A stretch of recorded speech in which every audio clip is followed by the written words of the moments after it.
It's Joe Benigno and Evan Roberts on The Fan. Sports Radio 66, The Fan. WFAN, New York. 10:06 on The Fan, and a very good Thursday morning to you. It's a midday show. Joe Benigno, Evan Roberts, 877-337-6666 is the phone number. Carrying you right through till 1 o'clock. Mic'd up, Francesa on The Fan will come your way. Dove Kramer, Ernie Acosta on the other side of the glass. And, bro, as you well know, I am pumped up today. Paul in Paramus is on The Fan. Paul, how are you? Paul, I'm doing well. Joe, how you doing, man? I'm good, man.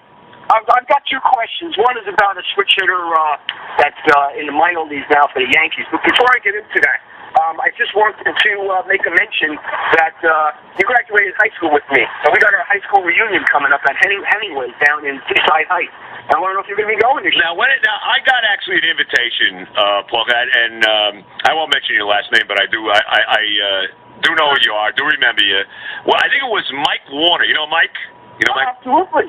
Warner, I think, is the guy that actually tried to contact me here, emailed me here about this. When is this actually going down, Paul? It's going to be the 24th. That's on September. We're starting on a Friday night, so we're starting early. We're going to be partying early down there. Oh, this is going to be the whole weekend extravaganza? Is that what you're doing here? Exactly. Saturday at 6 p.m. at Hemingway's. That's on the Boulevard. We got a lot of people staying at the Starlight. Still a couple rooms left. I was hoping to see you. It's been a long time. Well, man, you know what? Maybe you know what you should do? Whoever's running this thing, you should have him contact me again here at the radio station and let me see what I can do. If it's going to be like a Friday night deal, that could be a possibility. Friday night, the Saturday night is the actual reunion. The Friday night is the pre-party. Okay. All right. All right, then? All right.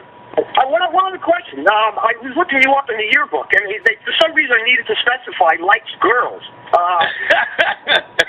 Why is that, man? Why do you have to specify that? I don't know. Who knows? You know what? Come on. It was 1971. You know? What did I tell you? Nothing has changed in that regard, may I add. What were your other likes? Did you put girls in football? You know what? I don't even remember what I did in the yearbook. I don't know. You know, let me tell you something. Let me just tell you right now. My senior year, my high school years were not what I would call productive with women. All right, so let's leave it at that. Hey, I'm with you. My most success with women occurred the year I left high school. You gotta understand, when I went to high school, it's very interesting. Something happened to me in my high school years that I would not want to anybody ever to happen to them. I was going through I started out my freshman year. My father had passed away. Let me tell this whole story. We got a minute. My father had passed away in September. Actually, it's this month in 1967, so that's a million years ago. We wind up after he passes away, my mother and my sister, we move in with my grandparents in Paramus. But I didn't start going to Paramus High School right away. I started going to this school called, I don't even think it exists anymore, in Passaic, New Jersey, Pope Pius High School. I went there my freshman year, and then I started my second year there, okay? And, I was doing pretty well there. Not necessarily in school, but as far as the social world was going. That's all that mattered. Right. I'm a sophomore in high school, and, socially things were going pretty well. So it's the end of the first semester, probably November of my sophomore year in high school. And as I said, I'm going to this Pope Pius High School in Passaic. And my mother decides to go to one of these parent-teacher nights, okay? Oh, boy. Oh, what a disaster. So she goes to the parent-teacher night and talks to all my teachers and basically finds out that I'm doing very, very little work in school. Okay, very little. So with no warning, this is a true story, and I would by no stretch would I ever do this to any of my kids, or would I want this to happen to any high school student. They go to the parent-teacher night.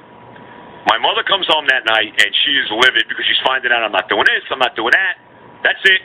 We're taking you out of Pope Pius, and we're putting you in Paramus High School the next day, bro. That's a tough transition. Tough transition. Let me tell you right now, that was a very, and let me guess, very difficult thing to deal with. You weren't on the top of the social ladder at this social ladder. To make it even worse. All right. When I went to this Pope Pius, you had to go. There was a dress code there. The girls all had to wear these dumb uniforms that Catholic schoolgirls wear. You know the deal. And the guys had to wear like a jacket and tie. So my grandmother, may she rest in peace, would dress me, and I was like one of the best dressed kids in the school. Tremendous. you know. But everybody's wearing jacket and ties. Now we're going to Paramus High School, and my grandmother, and now Paramus High School, you can go there in, like a torn T-shirt, and whatever you want to wear.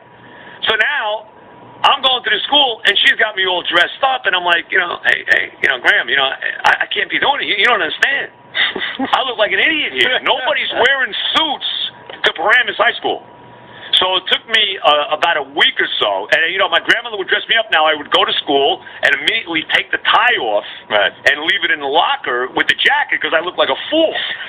All right, I'm wearing now. It was bad enough. I'm still wearing like these dress shirts and nice pants and all, but I mean, come on. So it took me a while to convince my grandmother and have her understand that you don't get it, and I'm being ridiculed here because it's tough enough that I'm this guy out of nowhere that nobody knows.